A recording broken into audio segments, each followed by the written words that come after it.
Hey everyone, welcome to episode number 5 of my real estate podcast. I've got a very special guest on the show today and a friend, Mr. Jason from the Mortgage Group. How you doing, Jason? I'm great. Good to see you, brother. Thank you very much.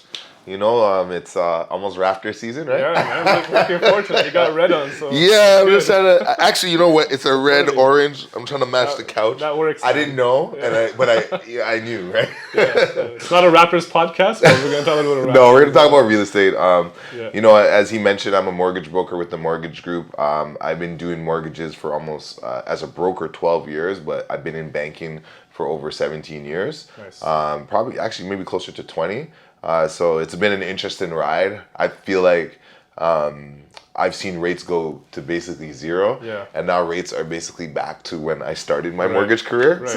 I'm very familiar with where we're at right now. You've been through the ups and downs. Yeah, I've seen it quite a bit. You know, fortunately, and you know, growing up in this age group, it's been great to just see real estate rise so much. So I've seen a lot of ups. Like we haven't experienced too many downturns, so this is a new market we're kind of in, and I'm sure everybody wants to understand, you know, mortgage thoughts when it comes to it, right? Yeah, and that's why we got you on the show. So today's topic, what I wanted to kind of dive into was talk more about two things: refinancing and also home equity line of credit, and then we'll talk about rates as well and where they're going.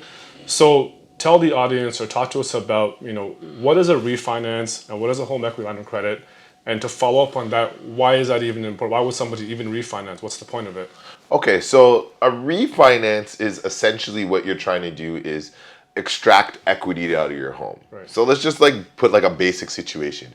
You buy your home for $500,000. You put 10% down. You know, you started with a mortgage around $450,000, and all of a sudden your house is worth $1 million, right? In Canada, the banks allow us to tap into up to 80% of the value of that house. Okay. So that means you can get a mortgage of up to $800,000. Right. So say you paid your mortgage down by $50,000, that's about $400,000 of power you can borrow from, right? So what people do is they typically refinance and pull that money out and get like a brand new mortgage to do investments, maybe buy another property, renovations, invest in a business. You could basically do whatever you want. Yeah. And like what you mentioned, what's the difference between like a refinance and a homeowner's line of credit? Essentially, it's the same thing. Okay. Anytime you are taking or getting access to equity out of your home, under the bank's perspective, we call it a refinance, right? Okay. However, a mortgage refinance is something where you just have a mortgage of, let's just say, $800,000. But let's just say, Hassan, you wanted your equity, but you didn't know what you wanted to do. And I'm like, you know what, if you're not doing anything, how about I just give you the availability to that money?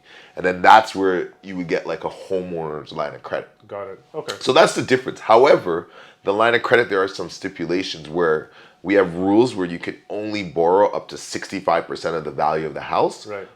But you can get the next 15 as long as you mix in like a mortgage. So it can't be all line of credit. Okay. Because, you know, the government just doesn't want you to have like an ATM of your house, right? So they kind of reduce it to 65%. Got it. But that's kind of the difference. And to be honest with you, why people do it? Yeah. Because they want to take advantage of the equity to most likely earn more or grow their wealth, right? Most times. Sometimes people do it because of debt consolidation, maybe paying for your children's school. Some people do it for like bad things, like buying like Mercedes-Benz and boats and big toys. But you know, we try to encourage don't do that stuff. But there's a whole list of reasons why someone would do it, and the main one is you don't want to sell your property and lose that asset. So you try to say, okay, what can I do that I can extract my equity without giving up my asset of my home? So that's where a refinance or a line of credit comes in. Okay. And so how easy is it to get that money out? Like, what are the qualifications? What's the criteria? Is it similar to applying for a residential mortgage? Yeah, it's actually the same thing. Okay. Like, we basically, you know, take everything but your blood type. No, you know, it's not that difficult. We just ask for a good amount of paperwork. And if you think about it, if I'm going to lend you $400,000, I got to know you can pay me back, right? So it's very important that the bank understands your profile. But it's not that difficult. And like, you know, when you're working with a mortgage broker, we try to make the process as smooth as possible. Now, in this environment, it's getting a little tougher to qualify, especially because we have, this nasty stress tests in Canada. So instead of qualifying you at your rate at 5%, 5.5%, we're qualifying you at like 7.5%. Wow. Okay. So if you think about it, it is getting a little bit more difficult. Yeah. And the other thing is that the banks are not trying to just give everybody money that they just, have freely, right? And not have no way to do it because they don't want people to have so much debt. Now, however, the great thing is that as like our real estate prices has risen, people's income has been rising too. So a lot of people still can tap their equity if they need it. Right. So for example, let's go through a practical example right now. Let's say I have a property worth $500,000 today. Yeah. I bought it for $350,000, for example. Now I want to buy another property. Yeah. But I don't want to sell this one. Yes. So I can basically tap into my equity. Correct. And use that funds to purchase a second property. Yes. Is that what people do? And that's what people do a lot of the times. Right. And I encourage that because I'm someone like, why sell? Yeah. Rent out the property. Yeah. As you know, like real estate, you can get so much off of one property that could buy you maybe 3 or 4, right? Yeah. So that's the best way to utilize your equity because if you can, for example, turn that property into an income property, now all of a sudden that cost of that refinance, your tenant's paying. Right. So now all of a sudden, let's just say Santa gave you $150,000 and someone's paying for that for you. Right. Now you can go take that $150 and maybe, you and your family go buy a nicer home for yourself, right? And now all of a sudden you have 2 properties, right? And you're growing equity in 2 ways. And the one property is your tenants paying for it. That's essentially how you build wealth in real estate, right? People talk about building wealth in real estate. It's through this method where you're refinancing and you're taking that funds to buy a second property. Because like you said, to sell your assets right now, there's so many costs involved. Exactly. Right? You've got your broker fees, you've got like your legal fees, taxes, tax consequences. So if you can hold long term, like Jason said, buy and hold long term, why settle with one property when you can buy 3, 4? Mm-hmm. Obviously, there's limits and differently we have to get more creative, right? But that's where you come in. You can help the clients out. Exactly. Now, in terms of the refinancing and home equity line of credit, going back to that topic, the interest rates, are they the same for both or do they differ? So that is the unique thing. Yeah. Right now, if you get a home equity line of credit, the rates fluctuate between prime plus 0.5 point and prime plus 1%. Okay. With line of credits, you don't have a choice. Yeah. It's a fluctuating rate, like a variable rate, right? It's a prime rate based like product in essence, right? With the refinance, you have a choice. You can take a variable rate, a fixed rate, a 1 year, a 2 year, so it gives you more options. Right. The other thing that with a line of credit, it doesn't amortize or pay itself off. Okay. You just really pay interest only. Right. So in some cases, depending on the individual, it's better to take the refinance than the line of credit, especially if you're using the money. Right. And kind of especially in this environment where we may see some more interest rate increases. Got it. Okay. What if I don't want to buy a property or I don't want to buy anything at this point, but I want to have a line of credit just as a backup? Yeah. In that case, if I do apply for a HELOC or home equity line of credit, if I don't use that money, am I being charged interest? No, and that's the beauty of it. So that's why if you don't have anything to do, I always encourage people to just literally get a line of credit, hold on to it, and then when the time occurs, you may then at that time you may say, okay, I'll take out this money and then I'm going to convert it to a mortgage after, right? Okay. And some banks have some really good products where you can have a mortgage and a line of credit mixed in. Okay. So if you ever want to fix that portion of that line of credit, you don't even have to go through a whole application. You can just walk into the bank and they can carve out that line of credit and just fix it. Okay, well, that's really cool. Just a couple more questions I had for you. When someone buys a pre-construction, right? Let's say they bought, I'll take my example. We bought a townhome a couple years ago. It's coming up to possession this year. Nice. Now, the value of that home is a lot higher than what I bought it for. Yeah. Right?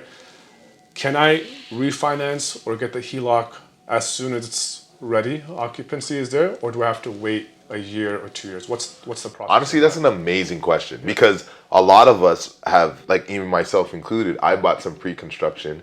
Mine, it's a condo downtown and it's like not even near to be done. Right. And then we've seen prices rise, right? So you're like, what do you want to do? You want to take advantage of that equity. What?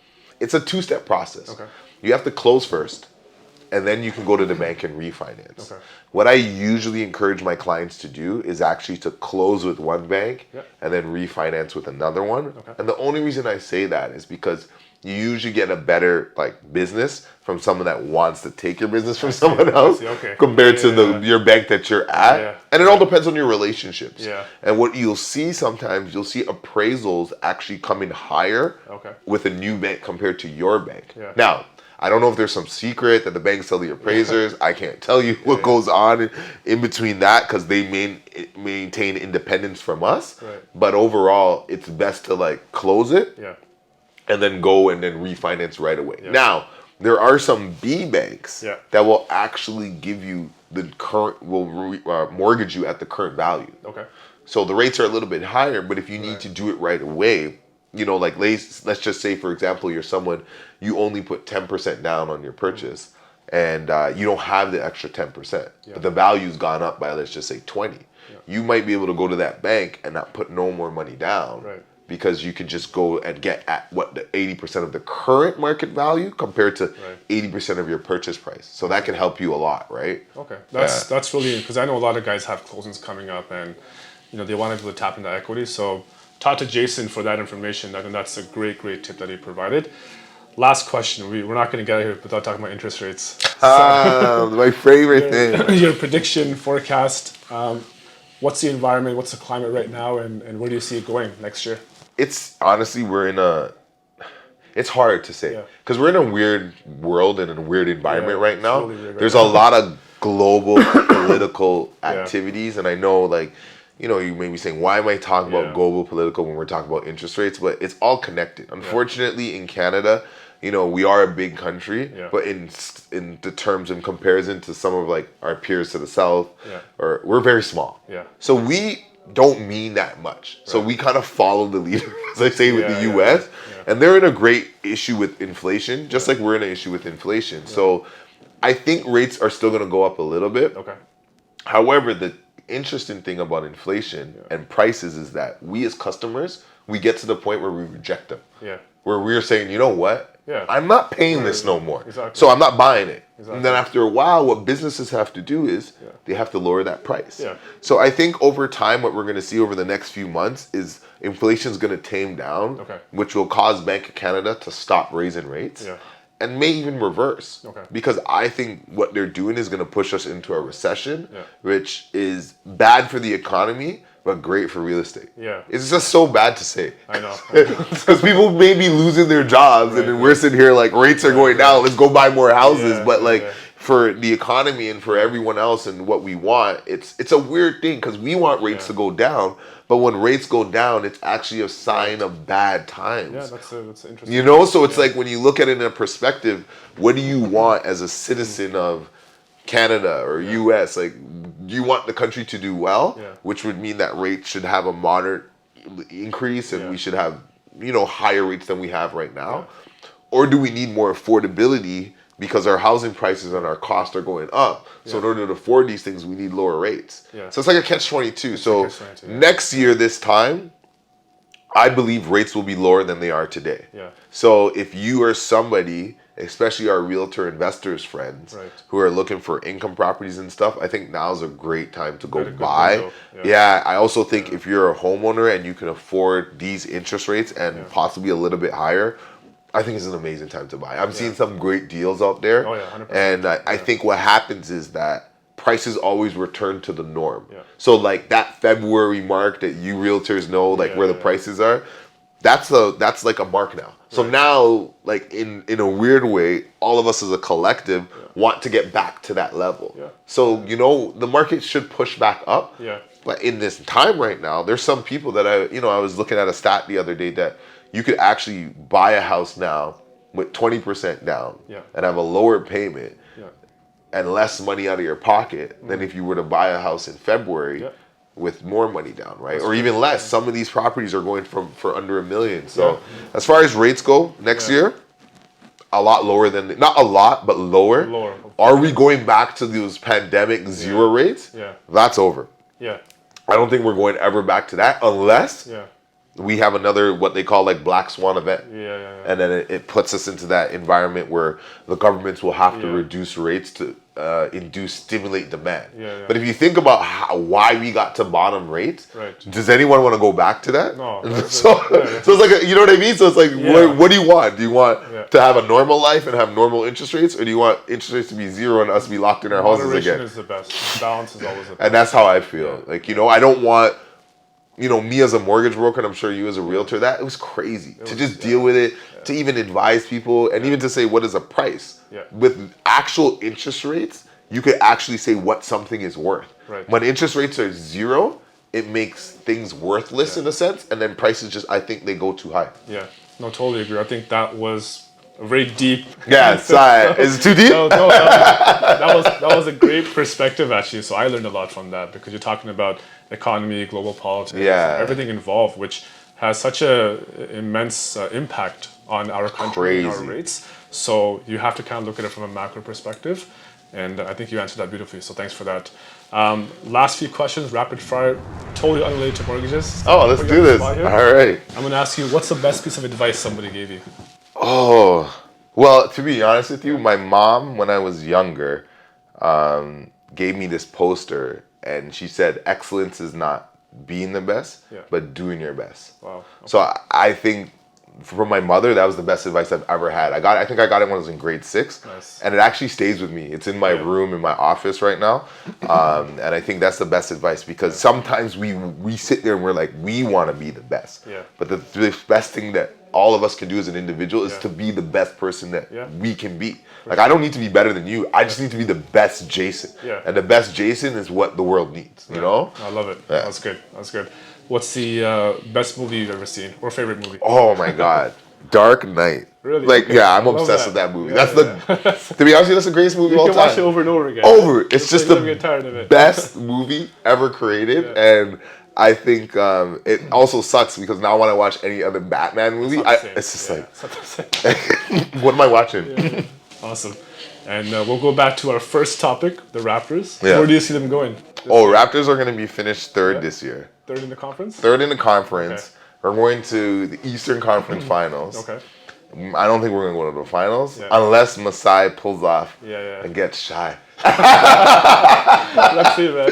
Bring it, Masai. I trust Masai. If he can bring in Shy from OKC, I think that's where we will go. Well, they were talking. I heard a rumor, right? Hey, I've seen a lot of rumors, but that's the one I want. That's that. Bring Shy, like and I know a lot. I know a couple of people that know him. Tell him to come to Toronto. He'll be good here. Get him on the podcast. Get him on the podcast. Awesome. Thanks so much, brother. Really thank you. This was great. All right. Thanks for having me out. Touch. And if you guys want to reach out to Jason, we'll provide his contact information as well. Thanks again, and see you on the next episode.